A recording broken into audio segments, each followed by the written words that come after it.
Word is out. Kylie Minogue on Going Live. Welcome to the studio. Thank you. You're very welcome. We were talking to Bros, to Matt and Luke, a few minutes ago, and saying that they probably sold as many newspapers as they have records. And you would be in the same category there, I think. Yeah, I think so. There was one yesterday in the paper, and it says, I'm so tired, exhausted, Kylie Minogue left record company bosses reeling after she threatened to quit pop for good. Oh my God. No. No? Maybe a long time ago. Was it quite an old one? I think so. I think they were quite desperate for some news. But if it was a while ago, did it come to that at one stage? Did you think? Yeah, about it did actually. Maybe not quite as dramatic as they like to put it, but yeah, there had to be some changes. Otherwise, I wasn't really interested. I mean, I have to be happy as well as them. So what was it? Was it just like a grueling and punishing schedule?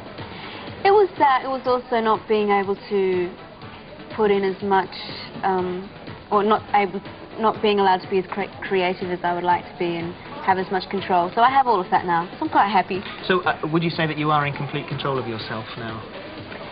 I would be lucky to be in complete control of myself, but I have as much control as I would like to have.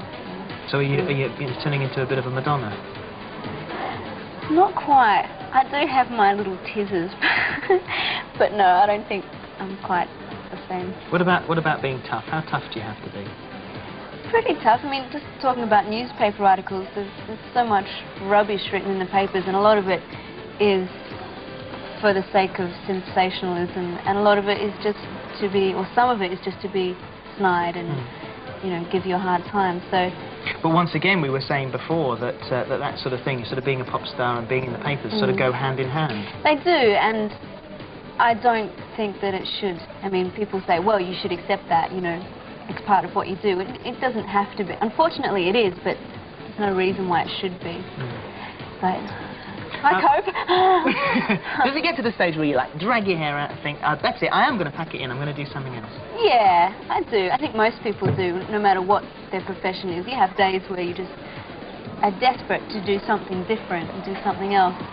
So I definitely have those days. What would you do? A bit of shopping, perhaps. This would be the new career. Yeah, Shopping professional Kylie. shopper.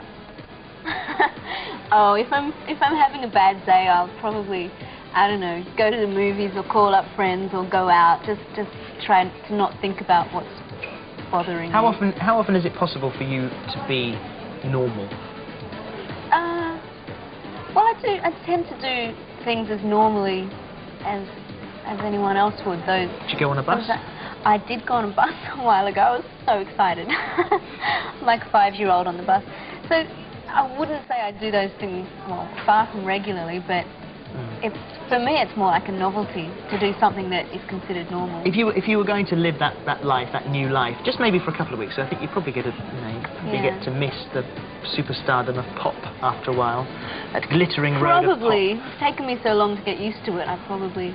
But if you had one burning ambition in that day off, that complete day off, other than shopping, which you've mentioned, what else would you do? Where would you go? What would you like to do? I would go to a tropical island somewhere. I'm doing all the lazy things, aren't I? Holidays, shopping. Do you mean what other profession would I like to do? Tropical island is good enough. I mean, that's good enough. But professionally as well, yeah. Professionally, I really don't know. I mean, I know that if and when I stop doing this, I will still be involved in business of some sort. I don't know what, but I would like to, you know, have a business of my own or partnership with someone. Have you thought how that would be, in what area you would like to move with the business? I mean, are you talking about sort of a shopping chain, stores, I really or don't know. restaurants? Don't know. I mean, I just know that I wouldn't like to do nothing. And who would you take to your tropical island? Well, that's a trick question, isn't it? Oh. Me? I don't know. I don't believe you. I don't blame you. Who would it be? Who would you take? Oh, a certain friend of mine. Okay. Whose first name would be? Yes, we know him. Yeah. We know him. Yes, this is the new person in your life now. This is your new boyfriend. One of my friends. Yes. Is it once again? This is another area that's very hard if you're in the public eye to have a relationship, to have a boyfriend. Is that hard for you? I think relationships are difficult anyway. After the vast publicity of Michael. Yeah. Michael Hutchence. Oh, well, yeah, I mean, it's nice to have a relationship. It's a very personal thing. You don't want everyone, firstly, knowing about it. Secondly, they don't really know about it. They think they do. They think they know everything. But in actual fact, they know next to nothing about the way you feel about each other, about yourself, about anything, you know. So sometimes it can be really mixed up and taken. Will he come on tour with you, do you think? Will he be standing there in the wings and willing you on? I don't know. Actually, my London show I'll be quite nervous at because most of my friends will be there.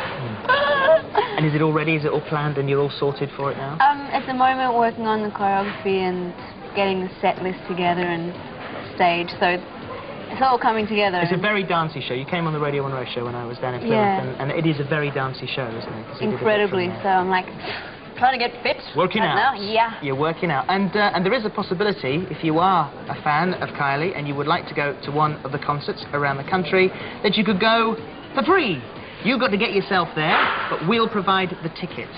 What's the question to win those tickets? The question is, okay, my album's called Let's Get To It. If you were to go to Queen Maud Mountains, where would you go? Right, let's get to it. If you were going to go to Queen Maud Mountains, where would you go? There are 4 tickets to the concert to give away, 4 sets, so you could go along. Make sure you can get to the venue, otherwise, well, you'll be walking, actually, as a matter of fact. So we'll provide you the tickets, but you've got to get the transport and say whereabouts you live. Make sure you stress where you live so we can send you to the right one, and the very best of luck. Thank you very much for coming in. A pleasure, as always, to see you. And the address is